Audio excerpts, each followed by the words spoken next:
Hi everybody, I'm Pia from Stitches and Scraps. Welcome to Lunchtime Live. This is episode 30, and in this episode I'm going to demo 3 different ways to start a crochet circle. But first I have lots of news and updates to share because it's been, 3 weeks I think now, just with the holidays and everything since I've talked to you. So lots of new stuff going on the blog. It's been a very busy start to the year. So let's get started with all the updates, and then at the end I will do the demo. Now I have started, this is new for this year, I've started making blog posts to go with each Lunchtime Live. So instead of that massive annoying list of links in the description, you can just click over to the blog post and it'll have all the links for everything we talk about, which today is a lot more than normal. But all of those links will be right there in that blog post, so you can really easily click through to anything that we talk about today. And if I missed something, I'll go in and update it later. Meanwhile, if you're here, say hi so that we know you're here. Go ahead and leave a comment. Interrupt me anytime.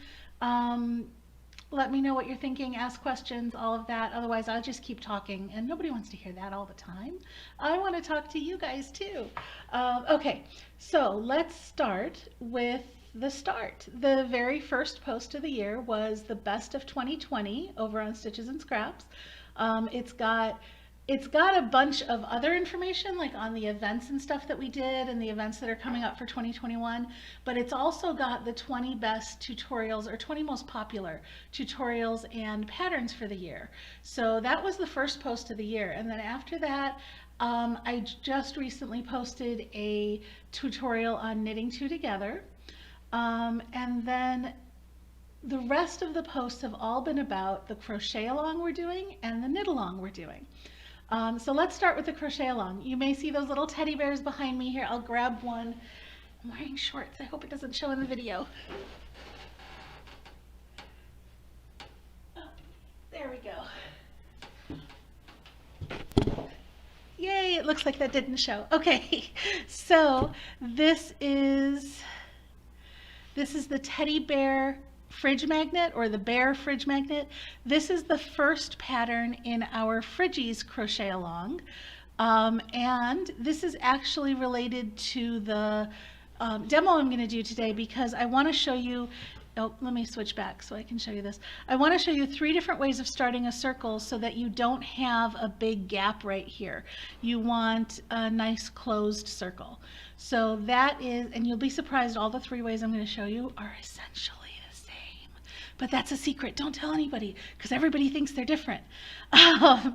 Anyway, so that is related to the demo that we're doing. Now for this crochet along, our prize is that pouch that I showed you from Global Backyards Industries. Not the one I showed you because I have the bigger one, but it's the pencil pouch from Global Backyard Industries. So be sure to click over to that and take a look at the giveaway and get your entries in and all of that. It does go all quarter, but the quarter will go faster than you think. So get your entries in for the Fridgies crochet along. Okay, so that's the crochet along, and now everything else has been kind of knitting heavy recently. Don't worry, it will swing back to crochet, but we've got the baby sweater knit along, and there was a lot of setup that had to be done to start that.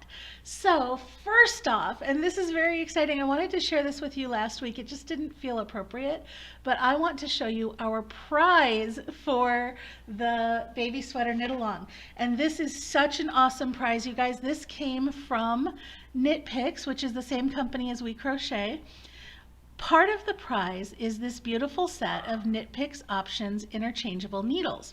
And you can see I've got 2 of them removed from the set right now because these are the 2 I'm actually using, or was actually using, for the sweater. I did have to finish the sweater so I could take a picture, but these were the 2 sets of needles I was using for the sweater, and they came from this set. But that is not it. There's more to the prize than just this, and this is an awesome prize, you guys. This comes with all the sizes that you see here, so that's what, 3, 6, 9 sizes, and 4 different size cords. There are 2 24-inch cords, I want to say a 30-inch cord, and one other size, I think 40-inch cord. So I've got one of the longer cords out on this set and one of the shorter cords on this set right now. And then it's got the stoppers and the little tool that you need to put them together. I am going to be releasing a video pretty soon on just a quickie on how these go together in case you've ever wondered or you're not familiar with interchangeable needles. And I'll have that video out, I'm hoping sometime this week. It may not be this week, but it might be. So that's part of the prize. The rest of the prize is this beautiful case to keep the needles in. So there is, and this is also from Knit Picks, and they sent me these, I have to say this, they sent me these for free for the review and for the project, and so I could show them all to you. And I will be posting a full-on review of these now that I've had a chance to use them a little more. But this is the case that goes with them, and it's got a pocket here, then this flap that the needles actually fit into, and then another pocket here. So now that I have shown you this and photographed it and everything that I needed to do for you to see this, I'm going to be moving these needles into this case, and I'm very much looking forward to that because this is a very nice case. But the cool thing with these needles is even if you don't have this case, all of the needles, the container it comes in actually has these neat little snaps, front and back. So you could store it in this. You don't have to buy a separate case. And I've got all those links in the blog post that's attached to this video. If you look in the description, there is a link to take you to that blog post. And then in the blog post, there'll be a whole list of all the links for everything that I am mentioning in this video. So anything you see here, if you want to know where to buy it or go learn more about it, you can do that. Just take a look at the blog post and you'll see those links. So let me move this. And let me show you the actual sweater. Now only part 1 has come out, and what we're doing, the way we're doing this knit along is, this is the sweater. This is the Simply Sweet Raglan Baby sweater, and it's got this little button at the back, see, so that it's easier to put on and off on the baby's head. And I crocheted the button, but you can totally use a store-bought button too, that's fine. But this sweater is the sweater that we're doing for the knit along. Now, part 1 of the sweater is just this ribbing section. So that's the part that was just released. And if you go to the blog, you'll see a video for that, all the Cal information with the giveaway for that awesome needle set and case. So be sure to enter that. And there's a video tutorial and the pattern portion just for this button band, this collar with the little button band that comes over the little button flap. So this part's worked flat, and that's the first section. It's worked flat so that we could have this little flap, and then after that we're going to close it and work in the round to do the rest of the sweater. So that is part 1 of the Cal. Let me see if there's anything else I had to tell you about that. Oh, I should tell you what the next part is, and that'll be out in a couple of weeks. I don't remember the exact date, but next we're going to look at the yoke, which is like from here, from here all the way around to here and around to here. So all of these increases, and that is the key to what makes it a raglan. This part is what's going to be in section 2. So that will be coming out, I want to say 2 weeks from now, but for now you can get started on section 1. So I see a lot of people are watching now. I just want to say hi, and if you guys are watching, say hi back. Ask me if you have any questions on any of the stuff we're talking about. So that is what's been going on the last couple weeks. A lot of the posts, there were a lot of posts related to that sweater Cal. I think there were 3 separate posts for that just because we were getting it started and going. So there have been a lot of posts this week, but they were all on that same subject. Next week, or actually wait, well yeah, next week. Let me tell you about next week, because next week my hat comes out for the KAL Corner hat knit along. And I know I told you I'm really, the beginning of January has been very, very knit heavy. Don't worry if you're a crocheter, because I will be getting back to crochet. But the knitters haven't had a lot for a little while, so I'm glad to have a knit run in here. This, in this beautiful project bag that it came with, is shibori dyed super chunk, is what she calls it, bulky yarn from Global Backyard Industries. She sent me this for this project. Actually, I'm doing this project to highlight the yarn because this is a brand new yarn for her and it's very exciting. I believe, I may be wrong, but I believe this is the first yarn that she has dyed and sold in-house, which is something she's starting to do because she's a very talented dyer. So I'm very, very glad to try this. And it is the squishiest, softest, it's bulky yarn. I'll show you the close-up in a minute, but it is the squishiest, softest, most awesomest yarn. Seriously, this yarn is like, I just want to rub it on my face, but I got makeup on, so I can't. But I've loved working with this and frogging it and working with it again because I've been working on the hat pattern for that knit along. And the problem is this yarn is so beautiful all by itself that doing a lot of pattern kind of messes it up. So I had a much more involved pattern that I was doing with it, and the pattern got lost in the yarn and the yarn got lost in the pattern, and neither of them looked good. So I frogged it all back. I've done a lot more ribbing because I like big chunky ribbing, and I've got another idea that I'm working on, and this is next week's pattern. So that'll be coming out soon. And Global Backyard has given me a coupon code specifically for this yarn to use in her store. I just don't know whether it's active yet, so I'm not going to say anything as far as what the actual code is right now. But that code will be on the pattern. When the hat pattern comes out, I will have that code there so that you can buy the yarn and save on the yarn in the store.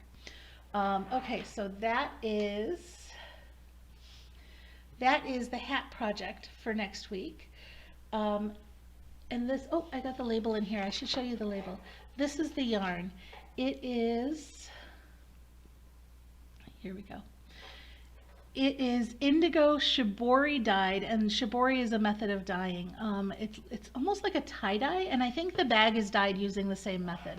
It's a resist dyeing method. I don't know that much about the dyeing, but it certainly creates beautiful yarn.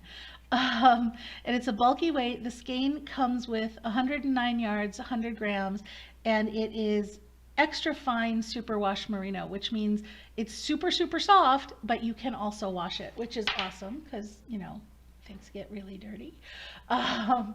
So that will come out, I want to say it's Wednesday on that one. And then tomorrow I've got another tutorial related to the sweater pattern. I had posted a knit two together tutorial, so now I'm posting the corollary, which is the slip slip knit tutorial, and that will come out tomorrow. And then on next week's Lunchtime Live, when I do the demo, I'm going to show you how to bind off in pattern, because right here on this button flap, if I can open the button again, I made my button a little too big, I think, but anyway, right here on the button flap, this part right here gets bound off so that you can then continue working in the round, and it's suggested to bind off in pattern. Now, it's such a tiny little flap, it's not going to matter how you bind off that little flap, but I do want to show you what binding off in pattern means. So we'll cover that in next week's Lunchtime Live demo. So speaking of demos, let's get to the demo for this week. This week I want to talk to you about different ways to start a circle. And the secret is they're all not so different. Okay, so let me explain what I mean by that. The first way that most people learn to start a circle is to chain 4 or chain 6, depending on what stitches and how bulky the yarn is and all of that. But chain a certain number, join the chain with a slip stitch to make a ring, and then start working your stitches into that ring, right? That is the way most of us start out learning. And then, you know, you chain and you work your single crochets into the ring. So let's say I'm doing 6 single crochets in this ring. And the problem with this is that it leaves a big hole in the middle, and you can't tighten that, right? So if I finish this circle by doing my slip stitch, whoops, sorry, the yarn is sticking in the ball a little bit here. Okay, let me pull out some yarn.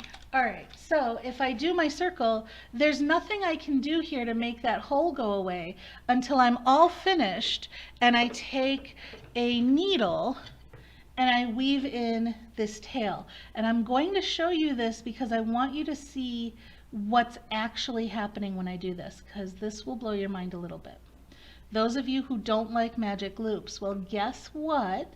If you take this tail and you weave it in around the base of all of these stitches that you did, which is what most people do, right? You weave it in around the base, just like this.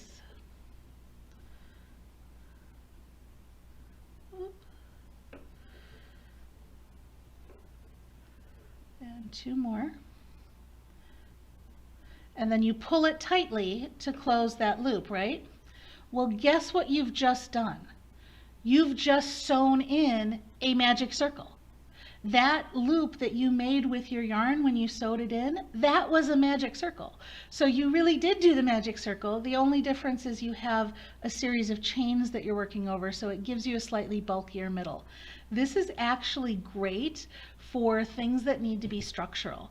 For things where you want it a little puffier and stronger in the middle, I guess is what I'm saying. I'm trying to think of a good example of that, but maybe a basket or something like that, where you want a nice strong center because a lot of weight's going to be put on it, or if you're attaching something to the center and you just want that little bit of extra strength. This has the extra strength of having a circle of chains buried in those stitches. So that's the first way most people learn. The second way most people learn is actually my favorite way, but with a modification. Okay, and I'll show you that. Whoops, that's kind of here. Let me cut that off. Because I sewed in the end, it's kind of now not going to come out. Okay, so that was the first way. So now let's look at another way. And this is my favorite way, but with a modification. Normally you do make your slip knot, put your slip knot on your hook, and you chain 2 if it's single crochet, 3 if it's half double, or 4 if it's double. Basically the number of chains for the stitch plus 1 extra chain for the base, right? So if I'm doing single, I would chain 2 and then I would work 6 single crochet into this first chain, right? And I probably at some point switch to working on the other side so that the all gets wrapped up in there. Now the problem with this method, and I will come back to this in a little bit, but the problem with this method is that you still can't pull it tight, right? So you still have to run your needle through, and you've got a slip knot here that creates that bump, that awful bump that people don't like. So I'm going to set this aside because I'm going to want to come back to that in a minute. I'm going to just set that aside right there, because we can fix those problems. And that's what makes this my favorite method. People will tell you that all the methods are, their method is the best. I will not tell you that, because the method that works for you is the best. So method number 3 is magic circle. And there are all sorts of different ways to wrap the yarn around your hand to make the loop so that it all holds everything in place and you can do your magic circle. Every one of those methods, whether you're doing this where you hold the tail and you wrap it around your finger and then you try to stick your hook in under there and pull up the loop.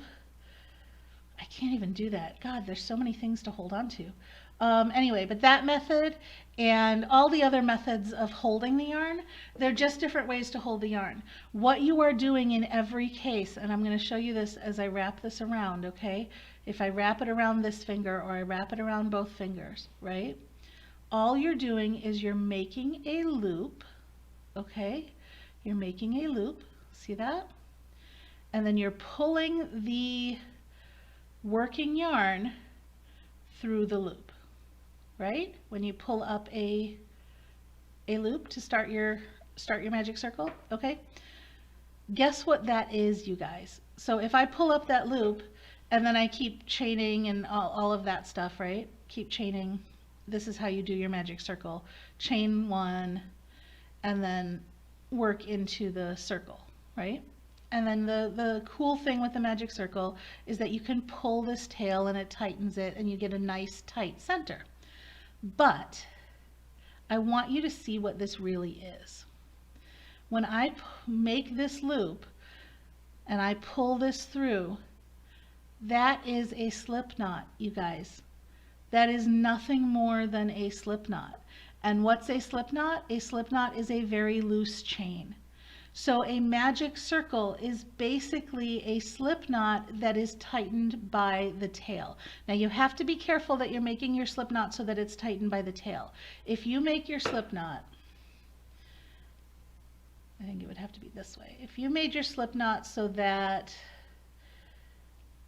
pulling on the tail doesn't tighten it, but pulling on the ball yarn does, then it won't work, right? Because you'll finish it and then pulling, I did it the wrong way. Anyway, if you make it so that pulling on the tail tightens it, that will work for a magic loop. If you make it so that pulling on the ball yarn tightens it, there we go. No? I can't seem to do it that way. Here, let's try this. That's how I normally make a slip knot.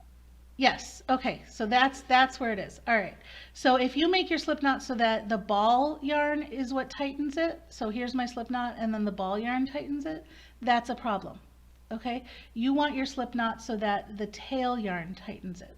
So practice making your slip knot and make sure that however you're doing it, the tail yarn tightens it. One good way to do that is to hold the tail in your palm, wrap the yarn around your fingers, and pull it through. Okay, and that way you know that once it's tight, pulling on the tail yarn is what will tighten the, wait a minute, hey now, am I saying this wrong? I think I might be saying this wrong. Let me try this again. I tried this earlier and I had it right. I always just do it by feel. Yeah, there we go. Pulling on the tail yarn makes that loop tight. So that is the way to do it. Make sure that that is the way that you're doing your slip knot. If you do it the other way, it will not work. But it's basically just a slip knot. So just make a slip knot, right? And then work into it. So going back to this method, the reason that it works for me is because when I crochet, I don't do slip knots at all. I don't like those hard little bumps in my work. I just make a little twist and I start chaining. And remember, I told you that a chain is basically a slip knot a slip knot is basically a loose chain, right? So if I twist my yarn this way with the tail on top, oops, what happened to my screen? There we go.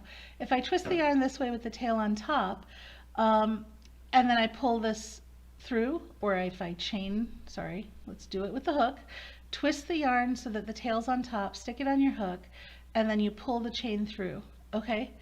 And then you do another chain, and this first chain, notice I didn't tighten it, that becomes the magic circle, right? So I do my other chain, and then I just go and work into that first chain, right?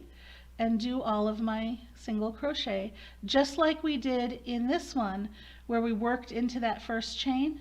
That's exactly what I'm doing here. 1, 2, 3. Okay, so now I've done my circle. There we go. And when I pull it tight, you can see that hole goes away. Okay, so that is the way to do the chain 2 method. If you do it without the slip knot, you can still get it to pull tight just like this. Now, if you like a slip knot, you can still do it this way. And this is why this is my favorite way. You can start with your slip knot, you can make your circle. All you have to do at the end to make it slide is undo your slip knot. Find the knot, pull out the slip knot, and now there, see I pulled it out? Now all of a sudden, this will pull with the tail and tighten that center. Okay, so however you like to do it, if you work into the first chain, like you chain 2 and work into the first chain, you can do that and then just take out your slip knot if you have one, pull on the tail, and it will tighten. So that's my favorite method. But All the other methods are cool. I do want to show you one thing you can do with the magic circle that you can't do with the other methods, is you can do a double magic circle. So remember how I said if you do the chain circle method, that makes it extra strong because you have that circle of chains in there. Well, it's the same thing if you want to make it extra strong with the magic loop. You just make yourself 2 loops, just like that. And then as you go through the second loop, and I can't do the whole holding when I pull through like that, so I just make my loops and then put my hands on my, put my yarn in my hands like normal and hold the loop like that. I can't do all that wrapping around the fingers stuff that other people do for this. Okay, but see, now if I do this, now I've got 2 strands of yarn running through. It will still tighten up. It'll tighten up the first strand first and then the second strand, but it might take a little more doing. So let me get a full circle of these in. I think that's 6. I wasn't really counting. And then if I pull this, see how it's going to tighten up the first strand first. See that inside strand is getting tighter? So it's going to tighten up the first strand first, and then if I keep pulling, there we go. If I keep pulling, and you got to pull hard, so this doesn't work with delicate yarns, right? But if you keep pulling, it'll break the yarn and knock off your microphone. But seriously, you can do the 2 rows. This is not cooperating with me today. I'm sorry, you guys. But you can do 2. It just takes a little finagling to get it to pull tight all the way. And that's really all I had for you today. And I just got a notification that my battery's about to die, so I am going to actually sign off now. And I hope you guys have a great weekend. Next week I will talk to you about how to bind off in pattern, and hopefully it will work a little better for me. I don't know why this wasn't cooperating with me just now. It really does work, I promise. And that's everything I have for you. So happy Thursday, have a good weekend, and I will see you next week.